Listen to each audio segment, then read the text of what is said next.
Why would that other place the black one that's over here? People, what is happening? It is a Thursday. It is 12:30. That means, at least in our time, I don't know where you guys are. You guys might be, in Beijing or something. But it is time for the drop. Dominguez, that's Quinn Bishop. Let's get to it, man. New music. What's happening? We're gonna drop it. It's a big week, man. There's a lot of good records people have been waiting on for us to talk about this week, and we're gonna kick it off with probably the most anticipated solo album of the year, the Eddie Vedder album. And he's had others. It's called Earthling. He's obviously had other solo records which utilize ukuleles and all things sorts like of stuff, that, yeah. and we're soundtracks. This is the first full blown, straight ahead rock solo record. The singles are great, and that he's getting a lot of love for it. That's for sure. The that Long Way song I think is like an instant hit. The only thing that kind of bugs me about it is it does like so much stuff now. It sounds a little war on drugs. Like everybody's borrowed that production style. Yeah. Notice that? Yeah. But it's great. There's a bunch of guests on it. Elton, Stevie Wonder, Ringo. Goodness. Some pretty A-list guests. No doubt. But if you're a fan at all, the guy, he's in super strong voice, as Yeah. you might expect. And it's a strong record. I think it's if you're a fan at all, you're going to dig it. Coming out of the box. Another big record for the week. New Alicia Keys, and I think this record was delayed. And not just one record, it's a double album. Look how cool the album art is. I love this color blue, and she's looking striking as always. So this is a double CD, and there's two different versions of the tracks. From what I read, she promises a unique sonic experience with each disc, even though it's a lot of the same material. As always with Superstar Records, tons of gas. Pusha T, Brandy Carlisle, which I'm curious to hear that track. Lil Wayne, other guests too, but so disc 1 originals, right? And then it says disc 2 unlocked, and it seems to be the same list of songs. But I guess different versions are produced differently. Yes, and I think that one for R&B and hip hop artists in particularly, but they that are pop leaning, they struggle with where do I go with the record. That's why there's so many remixes and things like that. It's like, hey, that makes sense. And you're getting pulled in a bunch of different directions because Right. you have producers and record labels say, man, we can get on pop radio if we do this with this Right. track, but then you don't want to abandon your hardcore R&B fans, Sure. or and if you're a hip hop artist, you want to keep some of that in there. So I bet you there's haven't heard a note yet, but I'm guaranteeing you there's a little bit of everything on here. It's also a way for you as an artist to kind of triumph in that you can have this is the version of the record that is going to be the commercial version, and then this is how I envision the stuff being done. So really curious to hear how that lays. It should be very, very good. Okay, we're done with the superstars and just going with what I think is cool now. All right. There's a brand new Urge Overkill record. It is called We. And they're on the Omnivore label, which is kind of a power pop, mostly reissue label, but they will release records by artists. When is the last time they put out a record? Well, let me tell you, 11 years. I was listening to Sister Havana the other day. Oh, dude. Great. So that's what I was going to say is like people know. So this band. I think a lot of people miss these guys. Even when they were a thing. It was never huge. Right. It was never huge, Good and that band. predated. People know them from films, right? They have the Neil Diamond cover "Girl, You'll Be a Woman Soon" featuring Pulp Fiction. Yep. They perform live in Kingpin, but really, I have such an affection for these guys because of their 1993 record "Saturation," which has Sister Havana. I mean, it's one of the first times that a rock band works with hip hop producers, the Dust Brothers, and that record is just a slamathon, just heavy rock. Tons of hooks, great record. It's a fantastic record, and you just mentioning Dust Brothers, man. There was also maybe, I don't know, like a 5-year period where they produced everything. Yeah, they were on everything. Yeah, they were crazy. And the cool thing about Saturation, if you want to do look at it at home. Sorry. Hey, there we are. Hey, go ahead, finish. So I was going to say, if you go look at online and you look at Urge Overkill Saturation album cover, it is the Houston skyline. Really? Yes, but they reposition the buildings to make it more aesthetically pleasing. But it's kind of a kooky thing to look at online. But anyway, glad these guys are back. Haven't heard a note yet, but if you like your '90s heavy rock. That should be top of your list. I'm going to shout out my good friend Byron Dean, who's a massive Urge Overkill fan. Hey, so before we get to the next one, so Kevin Manzano is joining us. Rosario Di Villar also. Let's see, Alice, of course. Alice says, I'm glad Quinn is feeling better. He's feeling much better. He's feeling just like he's back to his old self. Jose Rojas, saludos. Saludos to you. So cool, man. All right, guys, thanks for being here. And also, you know the drill. Hit the share button. All right. Share us. Another big record for the week. Spoon returns with what people are hailing as their best record ever. Wow. And in 5 years. And that's saying something because they have some really good records. Yeah. And this is Lucifer on the Sofa is the name of the record. Rolling Stone called it their best album ever. We'll wait to see. There was a band that really kind of gestated and took a while to get going. Like the early records are cool, but not totally awesome. And then, man, when they kick in, they've really been on a tear. Yeah, good band. It really emerges one of the important bands from that era. Next up, we have the Cloud Nothings, and this is their 7th album. I was kind of stunned that they're on 7 albums by now. I'm stunned as well. But this new record's produced by Steve Albini. Again, people are talking that this is their best record yet. Kind of a noisy, alternative kind of thing. This is like a return to a rawer sound for them. They'd kind of gotten, I won't say poppy, but they'd kind of gotten a little more melodic. And I think this is back to kind of a more heavier sound. Obviously, Steve Albini producing. Sure. I've got some of their stuff somewhere. I've got like a couple of like I don't have an entire album or anything, but yeah. Yeah, they're a cool band, and they've quietly built a pretty loyal following. And maybe this was the record that puts them over. Maybe not. We'll see. And it's pressed on special light whirl vinyl. Don't know what that is. I have no idea what that means. You'll have to find one and figure it out, and then send me, DM me. Okay, and this is another record that probably nobody else is talking about, but we get to talk about. Let's do it. On the drop, this is Night Shop. The album's called Forever Night. I dig this cover. It's real kind of. I don't know anything about this band. Well, you wouldn't. He is the drummer for Waxahachie and Kevin Morby, and he's played on a ton of records. And this is one of those records where the drummer steps from behind the stool and has a big batch of songs, and this is his debut as a solo artist. I do love Waxahachie. Oh, me too. Yeah, we didn't install her. She's fantastic. Oh, really? So really great. In fact, it wasn't that long ago. I was watching the performance, the KEXP. I was watching it on YouTube. So I wonder if he was at. Oh, he might be. He's long time drummer. Yeah. For her and Kevin, and he's a great player, and it's his shot. Cool, man. I'm interested in that for sure. Yeah, another big indie rock record is Big Thief. Are you down with them? Yeah, down with sure. Them? They are a great band. Yep. Really great band. And this is their 5th album in 5 years. Double album. And every one of them is great. Really? Yeah. They even released 2 albums within a year. And then Adrienne Linker, the singer, I'm probably not pronouncing her name right, she released a solo record that was really this kind of quiet, downer record that I just loved, that I thought was terrific. Getting that tingling in my wallet. Well, and so this might be their rumors. There was a divorce in the band prior to this record, so we'll see what that makes for. God, and it's also got like no pressure. Longest. What's the title of this? It's got a really long title. Dragon, You Warm Mountain, I Believe in You.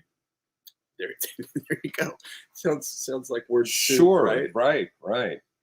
But she's a fantastic singer, and if you're not aware of this band, at some Need to point, I really feel like they're one of those bands. At some point, where are they out of? They North Carolina. Yeah, that makes sense. Because her voice has a twang to it. Yeah, it's a little bit country in her voice, but the music's not. What was the song they had? I mean, I think maybe it was the last album. Got played a lot, that's when I first became aware of them.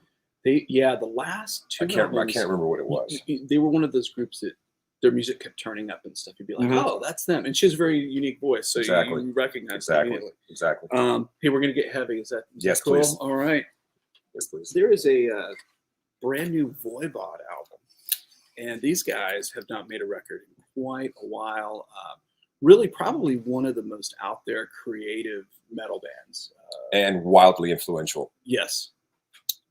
So fun story. Well, yeah, and there was, you know, when their guitarist died, when Piggy died, there was like, that was it. You know, they were like pretty much it was the end of the band. So I'm surprised. And they've probably done stuff post his death already. But I saw them at the Axiom. Oh yeah. I knew nothing about them. They had sent like a promotional cassette. And I remember listening to it, not really understanding it, but even so, this was some 90s, I think sometime in the early 90s, maybe mid 90s. And I remember seeing the show. I mean, it was a great live show, and it was packed people. So obviously the word was out. I just hadn't heard it. Yeah. I mean, they were a big underground band for, you know, a long time. And of course, I think, you know, got really popular. It's funny because they had kind of a, operating at the same time, though not as big, obviously. But you know, with Metallica, lost a member that was central to the band, and carried on and moved on. And they got a new record either yesterday or today. Actually, Cliff Burton's birthday. Oh, well. Yeah, I'm curious, very curious about that. And shared a member, right? Jason used to join the band. Yeah, I think I forgot about that. We're going to keep it, I would say we'll keep it grungy, but we're really kind of not, because this is not a heavy record. But the CD was out earlier, but now the LP is out on a limited edition. I don't know what color. It's like some kind of green or something. But Jerry Cantrell, album art is fantastic on this thing. But it's really this is his record that came out at the end of last year, and it really kind of hailed for being you know, a somber, more meditative, reflective kind of record from him, which I don't think people really expected. But uniformly, a lot of respect and love for that record. So I love that man. Yeah. He's I mean, one of the most you know, for those who don't know, he's Alice in Chains guitar player, really an influential player, and good to have him. A buddy of mine took me to the Alice in Chains show. He had an extra ticket right before COVID, and I didn't really. I think I've said this. We've maybe even talked about this before, and I really didn't want to go. You know, new singer and all that. But really good. Great show. Oh yeah, you know, I think they're one of the it's a short list of bands that really kind of pull it off after losing a lead singer and can kind of get back to some problem. And they're, you know, they're tearing it up in the road. Of course, they have a catalog of great songs they can go out there and play that people want to hear. Okay, there's a new Alan Parsons, your classic rockers out there will know this guy. Wow. And this is a live record he's been doing. He did one a couple years ago, but this is One Note Symphony live in Tel Aviv. You know, he has tons of FM radio hits, and really kind of he's an interesting figure, important figure in behind the mixing desk, because he engineered Abbey Road by the Beatles and Dark Side of the Moon. So this guy knows how to twiddle some knobs. Yeah, he does. And his solo records are highly regarded. Lots of hits there. On Sky. Gotta be in his like late 70s. He's 70s. Yeah. But he was like 16, 17 when he worked on Abbey Road. So, and then we've got some Americana kind of leaning records, some rootsy stuff. Again, stuff we get to talk about on the drop that probably nobody else is talking about. These guys, the Cactus Blossoms, they're from Minneapolis. I love these guys. Really? It's very kind of, you know, two brothers, very Everly Brothers in harmony, but rootsy, twangy, rockabilly-like, great songs. Terrific live. They're really kind of more of a Midwest. They play a lot in the Midwest. Not really. I don't know that they've ever really been here more than once or twice down into Texas, but they make terrific records. Wow. And this is their latest. So love it. Kevin Moore, or as people know him, Kev Mo, is a new record. This one has Darius Rucker, Old Crow Medicine Show, and Kristen Chenoweth on it. Wow. Yeah, I know. That's kind of an interesting, like the first two you could kind of predict, and then the third guest spot, you're like, okay. I have a friend of mine knows Kev pretty well.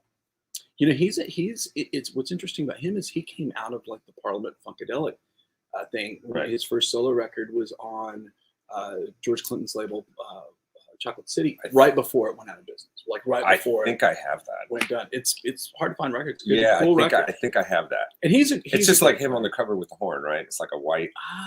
What is he? I don't remember the cover. Yeah. But you know, great musician. No, and he'll be out there. He'll be out there playing. Next up, Anais Mitchell, and not really. Oddly enough, she's one of music is all about sometimes starting at point A, heading to point B, and ending at point M. Sure. So she's was a folk singer songwriter artist, like great voice, a very sweet voice. Kind of standard folk fare. Was on Annie DeFranco's label, and Righteous Babe made several records for that label. Had a following. And she has a record called Hadestown that she turned into a play, and it won 8 Tonys. Like 2 years ago. It's like one of the biggest Broadway plays of the last decade. And so this is her latest solo record. It's been a few years since 2012 because she's been really involved with the production of the she's busy the play. She's busy winning Tonys. Yeah, so she's but that's a very anticipated record. Wow. So let's check that out. You're learning stuff on the drop, people. I know why we do this. Greensky Bluegrass. You familiar with these guys? No. Absolutely not. So they're a lot bigger in the Midwest and the Northeast than they are in Texas. Texas is really bluegrass kind of thing. We have some of the hippie bluegrass thing going on. Yeah, but not the real deal. Not the real deal. But they're great vocals, traditional, but they also very modern leaning and very popular with young hippie bluegrass fans. Great group. They've sold a lot of records too. There you go. Right on. And this is going to be a big record for us. There was a volume 1 a couple years ago, but this is tribute to John Prine, Broken Hearts and Dirty Windows, songs of John Prine, and there's a ton of great artists on there. You don't have to go far to find fans. No. Of Mr. John Prine, Randy Carlisle, Margaret Price, Bonnie Raitt, Jason Isbell, Emmylou Harris, Iris DeMent. Yeah, they did. They did that almost entire record of duets. It was like crazy and funny and kooky. So that's the first one was a bestseller for us. This is going to be I want to hear that too. For sure. Okay, and then we're going to move into some jazz territory here. This is a reissue, but it has a twist in that it's a greatest hits record and also has remixes. You see a lot of times with heritage artists that there are remix albums that kind of recontextualizes it for younger modern listeners. So this is Nina Simone, Feeling Good, her greatest hits and B-sides. I think the cool thing about this is cross-licensed. A lot of her records were on the Verve label or Polygram label, so it's a lot of that, but then it's really the repertoire she did for them, but she re-recorded some of her best known material over and over for different labels. But this is a really great piece, and I can't speak to the remixes, but there's some big remixers on there. Wallet is tingling again. I heard a Mitch Hedberg joke, which I thought was great. This musically, he's like, I remixed a remix, and it was just like it was before I started. In some cases, that's about right. There's a Hot Chip remix. I can't imagine what that's like. I can't imagine what that is. Gosh. And two, a lot of times those remix versions are a way to put music like in they're looking for like music for film or TV. Right. Like you'll hear it'll be the remix. It's not the original that gets on there. It's the remix. So here's a cool band from LA. Are you familiar with these guys? Moonchild? No. They have a very, very, very loyal following, and they are I don't know. I would call it's definitely R&B and soul, but it's super jazzy. It's a bunch of jazz college students that put together this band. It's on the True Thoughts label, which is a very heady, heady label. But they're big live draw, and their records are cool. This is the first new one. Have I heard this? So if you want to check them out, they have a great Tiny Desk concert. Maybe that's where I saw that. That's probably what you saw. Yeah. Cool, man. Yeah, that's a good one. And jazz record from the archives. This is the first time this record has ever been reissued, and I love this title. Moog Madness meets acid rock, orchestral funk, and gospel soul on this one-of-a-kind 1970 album. Why does William S. Fisher Circles? Gosh. And it's on the Embryo label, which was Herbie Mann's label, the jazz flautist. Sure. Yes, the jazz flautist. Oh, and so he had produced a lot of records for that label. You know, if you're a producer, you get to make your own record. But this record's been sampled for a bunch of really highly regarded as a kind of a sonic, really unusual. Anytime you throw in the mood on a jazz record, it's going to make it sound kind of kooky. Yeah. Billy Cobham on drums on some of this. Yeah, I mean, great playing there. Ron right? Carter. Wow, cool. I don't know anything about it. Yeah, I mean, I didn't either. I'd seen the record. But Yeah. It's not a huge money record, but it's definitely out there and kind of hard to find. We're definitely staying in jazz world. Yeah. So this is another one of the Tone Poet series, and Blue Note has expanded this to include the World Pacific label. Pacific Jazz label, which was part of World Pacific. But this is, for those who don't know Joe Pass, I mean, one of the great jazz guitar players. And this is a record of for Django. So you've got some repertoire from Django Reinhardt and is it a trio? Two guitars. Yeah, Two guitars, bass and drums. And again, this is a record. I love it when they're picking records as part of this Tone Poet series that are maybe a little underappreciated, are great records, but weren't, deemed as essential. But very cool. So, and of course with jazz, guitar always gets kind of slow. Everybody runs for the saxophone, the trumpet and all that. Yeah. But this is a very cool record. He's great. Ooh, and I'm missing a CD. Are we? Yeah. All right. What are we missing? Well, we're missing Ethan Iverson, so we'll just talk about it. All right. You talk about him. I'm going to make sure. So Ethan Iverson, he was in this jazz three-piece called the Bad Plus. Okay. Familiar with them? They made a couple records for Sony. They placed a lot of songs in films and whatnot. But it's his first solo record. He's one of the and Blue Note's really, as much as we talk about these reissues, but they are really able to watch. Strong Houston connection, obviously. Robert Glasper. Right. And so he's new signing for the label, new record, and it really is a throwback to 50s and 60s jazz. It's a trio record with the great Jacques DeJohnette on drums, and that's another one. That's another one to pick up because we talked about all the reissues and all the old stuff. Right. You can go get this. It's a new record. A new record by an artist that you can actually go buy a ticket and go see in concert, and it's really cool. I love it. Well, definitely good stuff as always. So we were going to talk about this. It was, and I know we got a cue from one of our production team, Van Halen. Yeah. First album released 44 years ago today. Is that right? Was that it? Yeah, I think that's accurate. I think I put it in my. It's 78. I think it is. I think that's right. I think so. Right? Yeah. I don't think it was 77. Where's my? I'm looking for it. So, where were you when you heard it? Listening to the radio. Listening to the radio. Yeah. It jumped. I mean, it was running with the devil. I was in junior high school, and my buddy, his older brother, came to pick us up. I don't know where we were going, but I remember being in his car, and it was on the radio. Yeah. And I was like everybody, the same reaction everybody else had. It's like, what the hell is that? This? Yeah, I remember. I mean, the first time you hear one of those guitars, so it's like what? Yeah, it's like I don't want to play the guitar anymore. What the hell? What just happened? Yeah, and then had the record shortly after that, or had friends that had their. It was kind of everywhere. It was everywhere instantly. Inescapable. It was everywhere instantly. Deep record, tons of and there's it doesn't really get talked about because it's just deemed as like, okay, that's a hard rock record and baseline fundamental album for that a lot of people, so many people copied it, right? Right. But at the time, I mean, there was like some almost like punk rock elements to it. It was kind of crazy.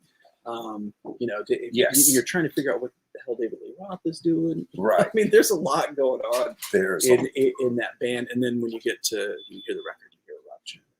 It's still the gold standard for guitar solos on rock records. Yeah, right. Absolutely. Yeah. I remember now. And the super weird thing was that I never saw the Van Halen, David Lee Roth era Van Halen. I never saw them live.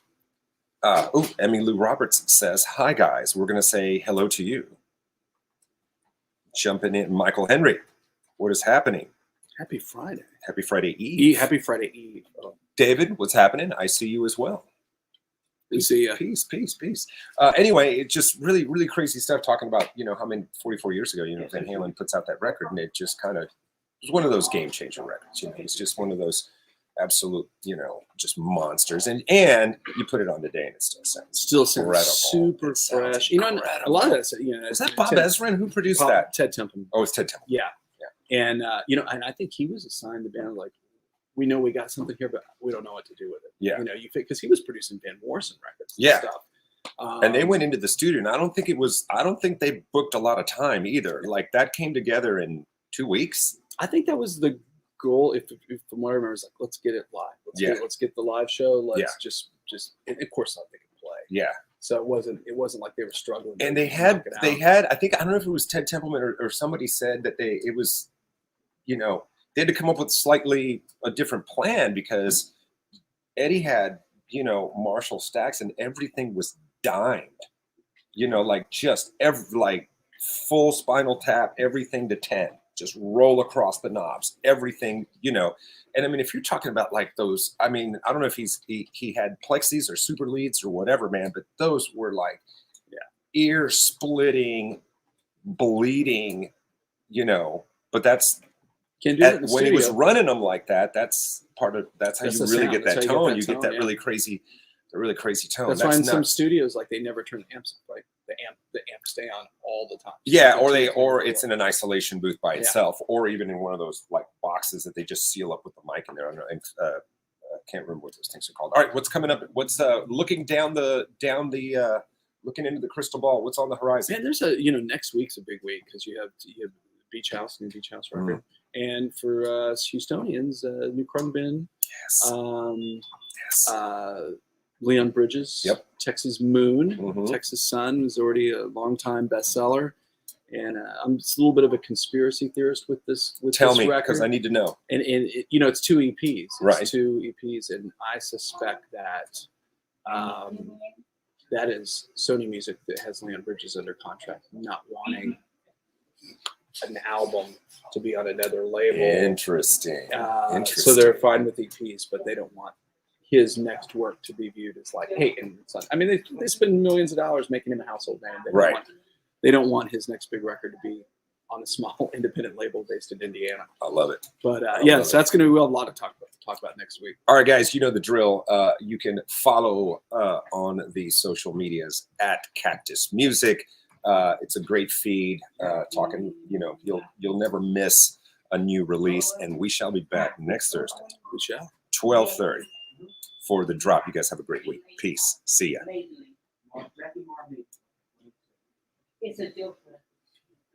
Keep waving. There you go.